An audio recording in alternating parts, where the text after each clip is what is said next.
Klek. Reza membuka pelan pintu kamar ruangan istrinya dirawat. Selangkah demi selangkah, dia mendekat ke arah ranjang. Dilihatnya, sang Humairah sedang terlelap dengan wajah yang masih berada di dekapannya. Cup. Satu kecupan mendarat sempurna di kening Melisa. Reza tersenyum manis sambil mengusap pucuk kepalanya. Kamu terlalu banyak mendapat masalah. Maafkan aku sering melukaimu. Lewat orang-orang di sekelilingku, aku akan selalu membelamu, tidak peduli siapapun yang mengganggumu. Melisa menggeliat saat dia merasakan sentuhan lembut di pipinya. Dia membuka matanya perlahan. Mas Reza, ucap Melisa dengan suara serak khas bangun tidur. Aku ganggu tidurmu ya? Si cantik itu pun menggeleng. Dia merentangkan kedua tangannya ingin dipeluk. Katanya sebentar, kok lama? Tanyanya dengan wajah kecewa. Maaf Ra, ada yang harus aku urus. Apa itu? Tanyanya lagi sambil mendongakkan kepalanya. Ciuman sekilas mereka lakukan. Aku habis ngurusin tikus kecil, kekahnya. Melisa kembali memeluk suaminya. Ia tahu suaminya sedang menjahilinya dengan kata-kata yang tidak mudah dia pahami. Semuanya pada pulang, aku juga mau pulang mas, rengek ibu hamil itu. Tadi diperiksa lagi nggak sama, Caca. Melisa menggelengkan kepalanya, hidungnya sengaja dia gesek-gesekkan di dada sang suami. Tuh orang, makan gaji buta. Hus, pasiennya nggak cuma aku mas, wajah Melisa. Tapi aku minta dia untuk mendahuluimu. Aku udah baik kan mas? Reza semakin mengeratkan pelukannya, diciumnya pucuk kepala sang istri berkali-kali. Apa dia rewel? Tanya Reza mengusap perut Melisa. Dia anak baik, dia kuat, kata Melisa dengan senyum bangga. Aku gak pernah ngerasain dia gerak kenapa ya? Mungkin dia nyaman kalau disentuh olehmu? Tapi aku ingin merasakannya, lirik Reza sedih. 6 bulan sudah usia kandungan istrinya, tidak sekalipun dia merasakan tendangan kecil dari dalam perut Melisa. Padahal kalau udah gerak kayak lagi demo loh mas, kekeh Melisa, namun membuat Reza sebal. Baiklah, aku akan menghukum ibumu, ucap Reza dengan senyum jahilnya. Bibirnya langsung habis bibir ranum sang istri, tangannya semakin menekan tengkuk Melisa untuk memperdalam ciumannya. Tak hanya sampai di situ, dia pun transit sebentar di Gunung Everest, menikmatinya dengan sentuhan lembut sambil meninggalkan jejak-jejak petualangannya. Prak, au, Reza merengek saat istrinya mendorong tubuhnya. Siapa tadi mas? Tanya Melisa panik. Enggak tahu, jawabnya kesal. Serius, mas tadi ada yang nutup pintu kan? Ya udah biarin, udah keluar juga, lanjutin lagi cepetan. Reza kembali menarik tubuh Melisa. Wanita hamil itu pun kembali pasrah. Pagi hari esoknya. Gimana? Tanya Reza saat dokter Risa usai memeriksa istrinya. Udah normal, tapi jangan sampai tinggi lagi tekanan darahnya, jawab Risa kepada Melisa. Iya dok, tapi kapan bisa pulang? Kata Melisa. Gak sabaran banget pengen pulang ya. Padahal di sini juga bisa nengokin dedek bayi loh. Risa justru menggoda Melisa dengan melirik ke arah Reza. Reza melotot ke arah Risa yang sedang tertawa, sedangkan Melisa menutup wajahnya dengan selimut. Pagi semuanya, sapa mama yang baru datang bersama papa. Pagi pak, ma. Pagi om, tante. Reza, Melisa, dan Risa menjawab bebarengan dan mencium punggung tangan kedua orang tua itu bergantian. Bagaimana Ca? Tanya papa langsung. Tenang om, menantu dan cucu kuat dan sehat, jawab Risa dengan mengacungkan kedua jempolnya. Gadis ini memang gak pernah sungkan dengan keluarga Rahardian. Sifatnya yang ceria memudahkannya dekat dengan siapapun. Baguslah, bisa pulang sekarang, tanya mama. Bisa tante. Loh, itu bukannya tante Desi, ucap Melisa terkejut. Kini mata keempat orang itu pun menatap layar TV LED yang tergantung di dinding. Iya, itu Desi, Pak, kata Mama lirih. Iya, itu adikmu, Mah, jawab Papa, lalu berjalan ke arah sofa. Ada apa? Tanya Risa bingung. Lihat saja dan nikmati, sahut papa yang sudah duduk di sofa singal dengan tangan melipat di dada. "Pah, ada apa?" Mama kini mulai mendekat dan ikut duduk di sofa. Tinggal Reza dan Melisa yang saling memandang di ranjang. "Mama tonton saja beritanya," titah papa bergeming. "Ya Tuhan, Mas," ucap Melisa, tak percaya sambil menutup mulutnya. Papa selama ini diam, tidak ingin ikut campur urusan keluarganya, tapi jika mereka mulai mengusik keluarga papa, "Maaf mah, papa tidak akan tinggal diam," kata papa sambil meraih tangan mama yang masih diam mengamati isi berita. Mama menoleh dan tersenyum getir. Dia mengerti maksud perkataan suaminya. Seorang abdi negara tertangkap selingkuh dan digiring ke pihak berwajib. Risa membaca dengan pelan apa yang diberitakan di TV. "Biar adikmu tahu rasanya bagaimana ada duri dalam rumah tangganya. Anakku pria baik mah, aku percaya itu. Tapi nyatanya tidak dengan suaminya," ucap papa, membeberkan kelakuan adik iparnya itu. "Bukankah sakit rasanya saat suami digoda wanita lain? Tapi dengan mudahnya dia memasukkan Rosa ke dalam hubungan anak menantuku. Dan kesalahan fatalnya adalah mencoba meracuni Melisa dengan omong kosongnya," dengus papa kesal. "Papa bisa lebih dari ini jika terjadi sesuatu pada menantu dan cucuku, papa." Mama sudah menitikkan air matanya. Dia berhambur memeluk Melisa dan menangis. "Kamu kenapa diam saja, Mel?" ucap mama di sela isak tangisnya. Maaf."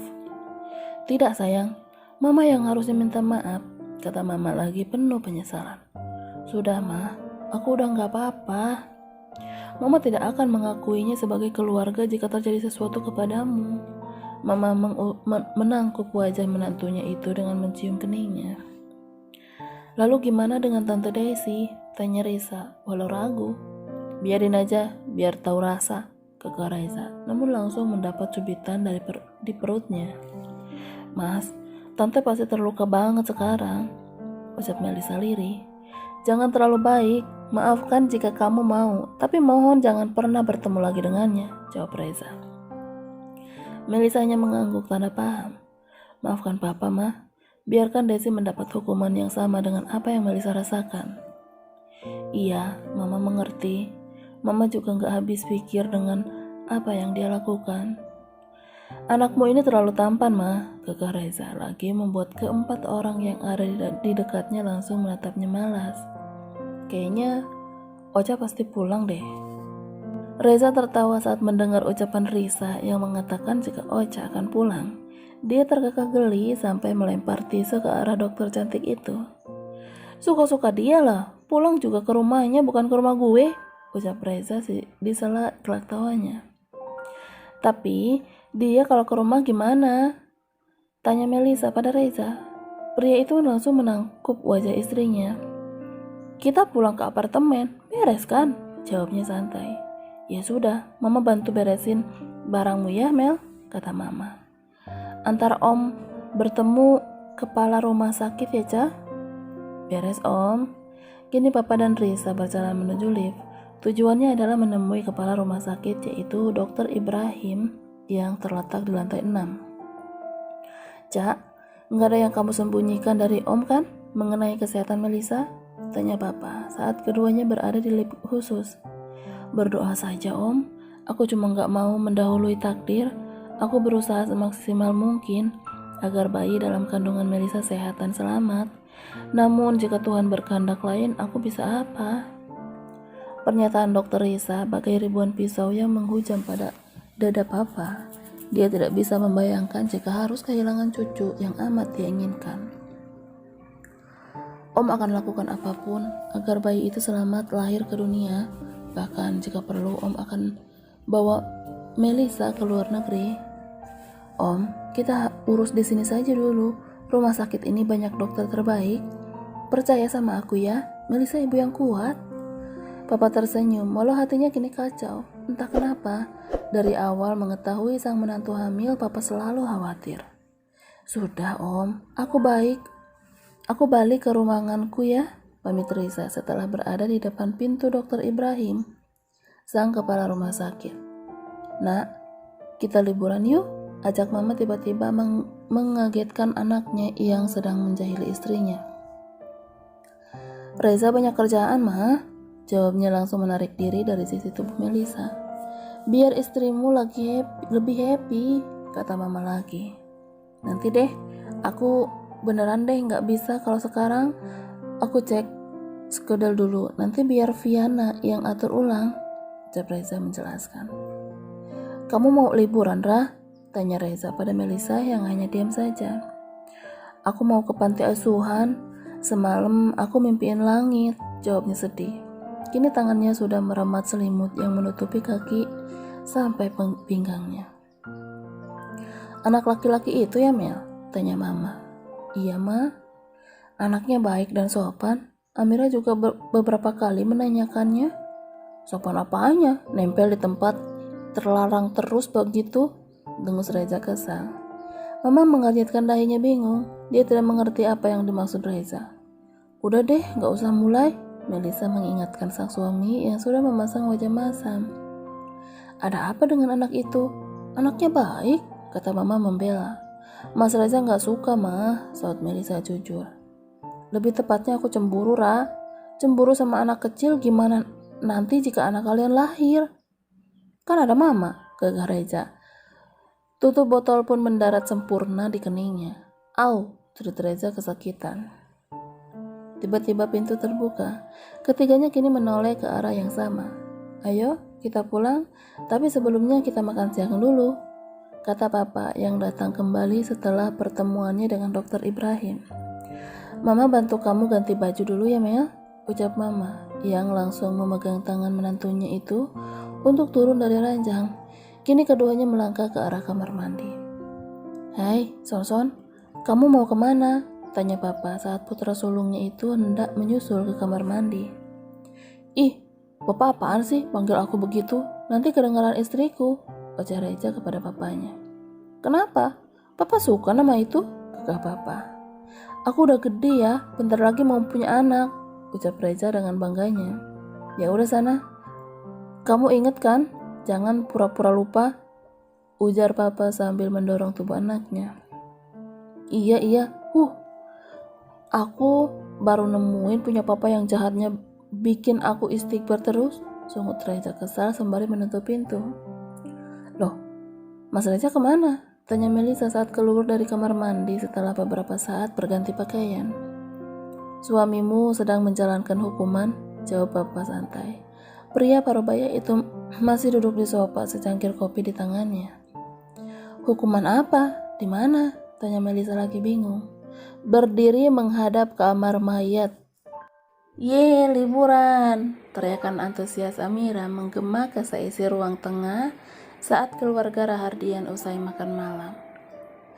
Setelah Melisa pulang dari rumah sakit minggu lalu, keadaannya semakin membaik. Tidak ada lagi keluhan sakit kepala yang dirasakan ibu hamil itu. Reza selalu memberikannya yang terbaik untuk istrinya. Perlahan lebih, perhatian lebih, juga sentuhan-sentuhan lembut.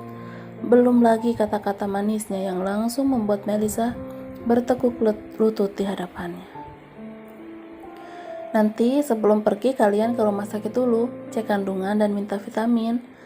Yang lebih juga bilang pada Caca untuk merekomendasikan dokter terbaik di sana yang dia kenal," pesan papa. "Emang kita mau kemana? Sampai pesen dokter segala," bisik Melisa. "Ke kampung halaman Eyang," jawab Reza balik berbisik. Amira terus saja mengoceh, meminta ini dan itu sebelum keberangkatannya nanti. Gadis yang mau menginjak remaja itu masih terlihat sangat manja meski usianya sudah 12 tahun. "Nanti aku akan ajak kakak mandi di sungai yang di bawah rumah Eyang itu ya," gagah Amira. Namun perkataannya itu langsung mendapat sorot mata tajam dari Reza. "Enak aja, kakak gak akan izinin," kata Reza langsung memeluk sang istri. "Ngapain liburan kalau istrimu gak boleh ini itu?" ledek mama yang merasa gemas pada putra sulungnya itu. "Kita pergi agar Melisa lebih rileks. Dia butuh kegiatan lain yang bisa membuat moodnya lebih baik," timpal papa kemudian. "Enggak ya, kamu mah cukup sama aku aja," kata Reza, sambil terus menciumi pipi istrinya. Iya, Mas, aku pengen main di luar. Nggak mau di kamar terus. Nah kan, gitu. Reza melepas pelukannya. Dia mendengus kesal, sedangkan keempat orang lainnya tertawa melihat raut wajah Reza yang langsung masam. Periksa udah, belanja udah, nyiapin barang juga udah, kata Reza setelah menyimpan koper kecilnya di sudut kamar. Sekarang kita tidur, ucap Melisa di balik selimut sambil bertepuk tangan kecil layaknya seorang bocah yang mendapat hadiah permen. Kamu saja yang tidur, jawab Reza santai sambil terus melangkah mendekati ranjang di mana istrinya berada. Mas Reza nggak tidur, mau apa? Tanya si Bumil bingung. Aku mau piknik duluan, kamu tidur aja nggak apa-apa. Nanti aku berpetualang sendiri, kekehnya setelah ikut masuk ke dalam selimut. Aku nggak diajakin, tanyanya polos. Nanti besok kamu capek, pokoknya tahu enaknya aja lah. Mana tahu enak kalau aku tidur. Melisa mencubit dada suaminya yang polos tanpa baju. Cubit-cubit, sini gantian aku cubit, kata Reza sambil terus memaksa tangannya masuk ke balik piyama. Bukan dicubit Mas Reza mah, tapi dibejak-bejak. Hahaha. Melisa tertawa terbahak-bahak sampai membuat suaminya langsung menerkamnya tanpa ampun. Usai sudah acara Reza mengadun malam ini, dari merah santan sampai mengaduk-aduk hingga menjadi adonan yang ia semburkan langsung di wadah yang semestinya. Rasa puas dan lelah terbukti dengan banyaknya kucuran keringat di antara keduanya. Melisa langsung terlelap setelah Reza menutupi tubuh polosnya dengan selimut yang sudah menjuntai ke lantai, sedangkan dia memilih memakai kembali piyamanya yang berserakan kemana-mana. Kakinya melangkah ke lemari pendingin mengambil satu botol minuman bersoda yang dia bawa langsung ke balkon kamar. Kini, dia berdiri di balik besi penjaga. Di bawah beribu bintang, dia menghembuskan nafasnya berkali-kali yang terasa berat. Kenapa perasaanku gak enak ya? Hari yang dinanti tiba. Pagi ini, Amira sudah 3 kali melongo ke kamar kakaknya hanya untuk memastikan semua sudah siap. Kamu teriak lagi, kakak gak jadi pergi nih, ancam Reza sambil menuruni tangga bersama istrinya. Abisnya lama banget, sungut Amira kesal. Masih pagi deh, kata mama mencubit pipi putri bungsunya itu. Kan di jalan lama, pokoknya pas yang nanti mampir ke tempat yang biasa ya. Pintanya lagi entah itu sudah yang keberapa kali ya ucapkan. Iya sayang, jawab papa. Za, kamu bawa mobil? Tanya mama saat semuanya sudah berkumpul di teras termasuk Eyang. Enggak, kita satu mobil aja, saut Reza. Bagus, kata papa. Lalu semuanya memasuki mobil dan duduk di tempat masing-masing. Di kursi depan ada Reza dan papa. Kursi tengah ada mama dan Melisa. Dan kursi belakang ada Amira dan juga Eyang. Setelah semuanya siap, Reza langsung menyalakan mesin mobilnya dan melajukannya dengan kecepatan sedang. Selama perjalanan semuanya terlihat bahagia. Ada saja yang dibicarakan yang kadang mengundang gelak tawa. Belum lagi saat mengejek Reza ataupun Amira. Kakak beradik ini selalu menjadi bulan-bulanan sang papa. Kak, jangan lupa di depan. Lagi-lagi si bungsu mengingatkan. Kakak lempar kamu ya dek ke jalanan. Dih, berisik banget. Kakak juga gak lupa, ujar Reza sambil menepikan mobilnya. Eyang, kakaknya tuh, rengek Amira, langsung memeluk wanita tua yang duduk di sebelahnya. Biarin, nanti di rumah Eyang kita suruh ke kamu itu menangkap ikan di sawah. Si bungsu pun langsung mengangguk dan tersenyum setelah sang mama kini Eyang lah tempat ia mengadu. Ayo turun, kita jajan dulu, ajak papa sambil membuka pintu setelah Reza mematikan mesin mobil di area kedai es pinggir jalan. Hati-hati Ra, ucap Reza saat meraih tangan istrinya yang hendak keluar mobil. Tunggu mas. Kenapa? Sakit? Tanya Reza panik. Enggak, cuma pegel aja, tunggu dulu, pinta Melisa sembari bersandar di dada suaminya. Sedangkan Reza langsung mengusap bagian pinggang dan punggung sang istri. Loh, kenapa nak? Kini mama yang bertanya. Dia kembali ke parkiran saat anak dan menantunya tidak kunjung datang. Cuma pegel aja mah, sahut Reza. Duh, mana kita masih lanjut jalan. Cari hotel aja deh Dek Jah. Tetap mama khawatir dengan keadaan menantunya. Enggak usah mah, udah enakan kok ini juga. Melisa langsung berdiri tegap lagi dan bergelayut menjadi lengan sang suami. Akhirnya ketiganya masuk bebarengan ke dalam kedai. Dari mana? Tanya papa. Ini nungguin Melisa kayaknya kelamaan duduk pak, jadi pinggangnya sakit. Bawa obat kan Mel? Iya pak, jawab si ibu hamil cepat. Keenam orang ini menikmati apa yang sudah mereka pesan. Es dan makanan dilahapnya sampai habis, bahkan Reza dan Amira meminta untuk membungkus beberapa cemilan. Mas, udah banyak banget sih, kata Melisa yang heran begitu banyak yang dia inginkan suaminya. Biarin, mumpung papa yang bayar, kata Reza yang langsung dapat tendangan kecil dari papanya di kolong meja. Bayar sendiri, kata papa. Gak bawa uang, sahut Reza. Serius mas, aku bawa nih, kata Melisa. Udah biarin, ada bos besar ngapain juga bawa uang, Reza tertawa, sedang sang mama hanya menggeleng-gelengkan kepalanya. Usai mengisi perut, mereka kembali melanjutkan perjalanan yang tinggal 1 jam lagi. Papa dan mama memilih liburan ke rumah Eyang karena suasananya yang amat nyaman. Terlebih, sudah 2 tahun mereka tidak berkunjung. Alhamdulillah sampai, kata mama. Perjalanan 4 jam usai sudah. Kini semuanya turun. Eyang menuntun nona mudanya menuju rumah 2 lantai yang terbuat dari kayu. Ini rumah Eyang? Tanya Melisa setelah dia menghempaskan bokongnya di kursi rotan dekat jendela besar. Iya non, ini rumah Eyang. Wanita tua itu langsung membuka pintu lebar-lebar. Tidak lama, ada seorang gadis seumuran Amira turun dari tangga setelah berlari. Eyang, teriaknya senang dan langsung berhambur memeluk. Apa kabarmu? Tanya Eyang pada si gadis. Bella baik, Eyang. Ayo, disapa dulu, titah Eyang kepada cicitnya itu. Bella langsung menghampiri kelima orang yang masih di ambang pintu dan langsung menarik tangan Amira, mengajaknya bermain, membuat yang lain tertawa dengan tingkah kedua gadis itu. Mari duduk dulu, Nona mau langsung ke kamar untuk istirahat? Tanya Eyang. Nanti aja, aku mau di sini dulu. Baiklah. Eyang langsung masuk ke dapur untuk menyuguhkan minuman dan beberapa makanan kecil. Eyang tinggal di sini sama siapa? Tanya Melisa penasaran. Sama cicitnya tadi yang namanya Bella. Orang tuanya meninggal 5 tahun lalu, jawab mama.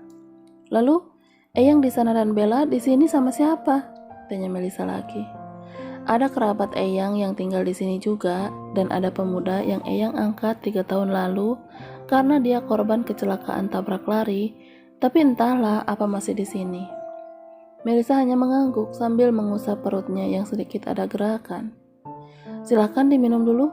Eyang dan datang dengan nampan di tangannya yang berisi 6 gelas es jeruk peras. Terima kasih Eyang, jangan repot-repot, ucap papa. Eyang, pemuda yang dulu tertabrak itu apa masih di sini? Tanya mama saat Eyang sudah mulai ikut duduk. Ada? Nah, itu orangnya, kata Eyang sambil menunjuk seorang pemuda yang baru keluar dari dalam kamar. Kamu? Melisa dan pemuda itu berkata berbarengan.